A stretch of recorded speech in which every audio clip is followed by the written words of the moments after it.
Curious what your take is on retroactively changing prices on current customers. Like, can you go to everyone on the team tier saying, "Hey, it's $250 now. Sorry." Um, Like, how do you do that? Anybody who worked with me at Heroku carries a fair amount of scars from all of our repricing efforts. Now, Heroku pricing was incredibly complicated because of our diversity of products and the fact that we metered by the second, and like changing pricing was existential. It was all good and it all worked and was all the right thing. Changing pricing is hard for sure. I would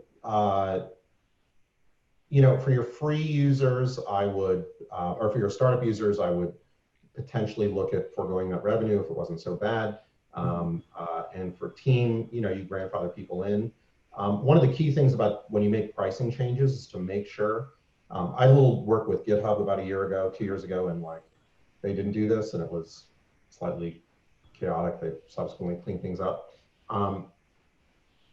When you change your pricing and you're grandfathering people into an old plan, make sure you set expectations from the get-go that they won't get any new features, right? Because that's a fair trade, and most people are okay with that. But if you kind of make it slippery and you're not explicit about that, all hell will break loose when you let that kind of debt accrete. And it's a lot of work, and it's billing work, and it's provisioning work, and so you got to decide if it kind of makes sense. But You don't give new features to people in that grandfathered pricing tier? Yep, because you want them to move to the new tier.